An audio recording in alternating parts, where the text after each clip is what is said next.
Aquarius, hi! Welcome to Mr. Queen PH. At ito ang next blessing na parating sa inyo anytime soon. So, this is a timeless reading. Anytime na mapanood nyo to, as long as makaka-resonate kayo, this reading is for you.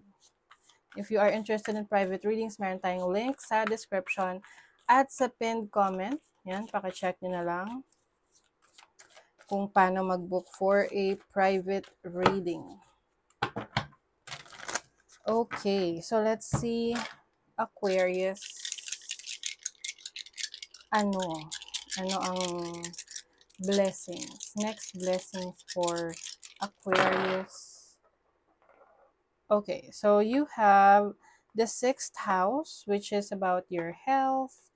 You have Venus in Aries. Okay, so alam nyo, Aquarius, mas magfo-focus kayo sa inyong kalusugan. Okay?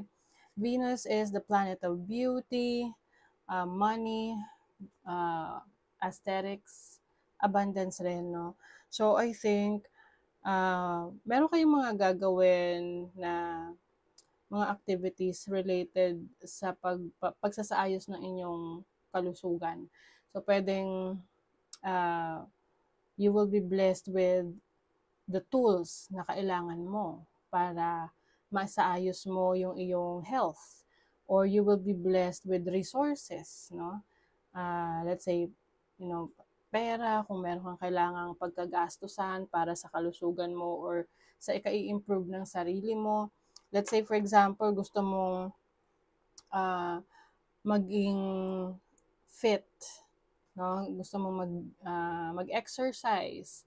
So, isa sa blessing niyan ay maaring makakapagpa-member ka na sa gym, meron kang mahanap na instructor na talagang matutulungan ka para bumalik sa dating lakas ang iyong pangangatawan. Or some of you, makakabili kayo ng mga equipment na kailangan nyo para makapag-workout kayo, you know. And then, yung iba naman, you will be blessed with the items that you need in beautifying yourself. So, pwedeng makakabili ka na ng mga skincare na gusto mo, or ma-avail mo na yung mga services, beauty services, no, that will enhance your looks, things like that, no? And then, also, ang 6th house is about your work, your routine, daily routine. So, you will be blessed with organizational skills. Kumbaga, magiging mas dedicated ka sa pagsasaayos ng iyong pang-araw-araw na gawain dahil imo-monitor mo na yung iyong routine, no? Na dapat may certain goal ka for the day para ma-accomplish. Sinusulat mo yan at yun yung i-achieve mo. 6th house is also about pets. So, pwedeng yung iba sa inyo, merong kayong i-adopt na pet, pwedeng bibilhin nyo or may magre-regalo sa inyo.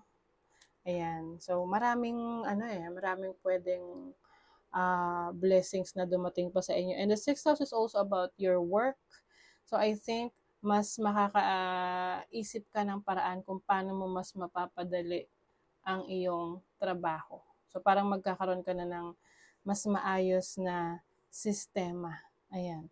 So, you have Perthro. Perthro is about knowledge. So, pwedeng iba sa inyo mag-aaral, may bago kayong isisingit na activity na kung saan mayroon kayong matututunan na bagong kaalaman na makakatulong rin sa inyo, sa work ninyo, sa career ninyo, or sa mga plano ninyo moving forward. You also have Tiwas, which is about leadership. So, some of you, ang blessing ninyo is leadership role sa trabaho. Merong promotion, increase ng salary, or parang meron kang certain power sa trabaho na kung saan people respect you, no? And this is also about victory dahil sa iyong courage.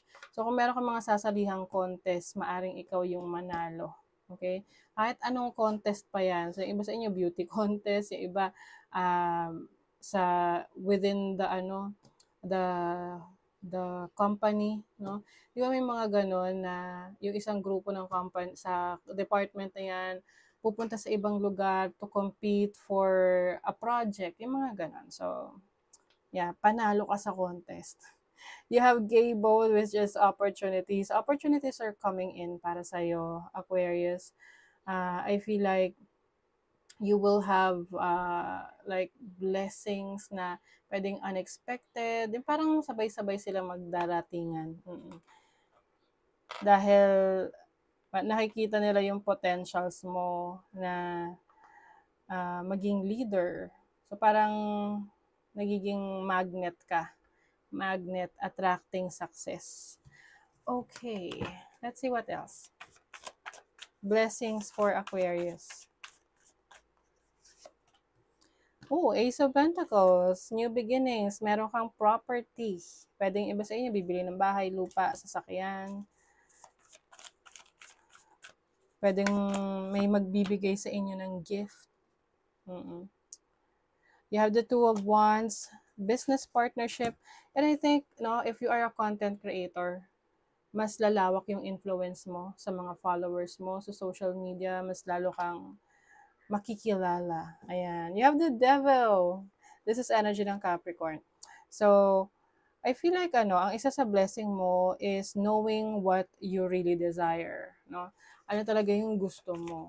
And yung iba, you will obsess on that. Ito yung magandang side ng obsession. Na you are so much focused on your goals, walang distraction. Kaya mas madali mong natatapos yung iyong goals, yung iyong nagagawa, yung trabaho mo. You have the Knight of Pentacles. So, prosperity, merong investment. Yung iba sa inyo, you will invest on pwedeng mga properties, lupa, bahay, sasakyan. Ang sasakyan, pwede naman siya talagang maging investment. Although, for some people, it's a liability. Pero sasakyan, pwede siyang maging investment kung gagawin mo siyang negosyo. Let's say, ikaw ay papasok sa yung mga grab car, ganyan, or taxi, or gagamitin mo siya for your business na mas mapapadali yung mga transactions mo dahil sa sasakyan mo. Well, you have the Three of Pentacles, so success, enterprising talents. So, some of you have a career na nag-grow, no?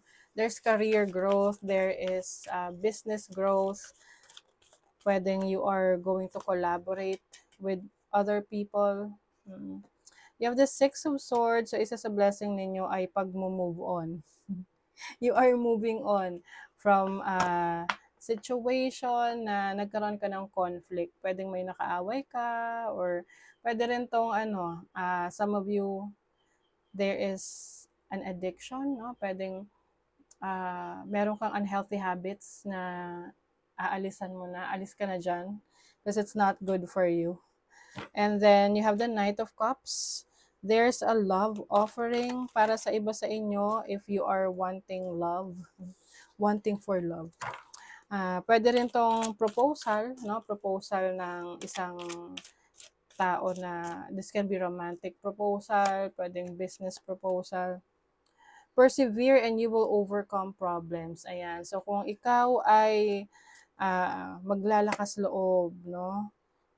At ikaw ay focus na focus sa paghahanap ng solusyon sa problema mo, definitely mas ma-overcome mo yan. Spiritual love. Okay, so maaring you may be meeting people na you are spiritually connected, or parang may soul connection kayo, pwedeng soulmate. Danger, mag-ingat daw sa money matters. So, kung may mga investment kang papasukin, ito yung time na kailangan mas maging maingat ka, especially kung malaking perang ilalabas mo. Wag laging parang bigla na lang papasok sa isang commitment, lalo na sa trabaho, business, or career nang hindi ka sigurado. So, you will be playing a different role. So, yung iba sa inyo, this can be a new responsibility, a new position sa work. Meron talagang romance for some of you, romantic connection. Oh, you are letting go. Ito, i-let go mo na yung anything na unhealthy and no longer serving your highest good.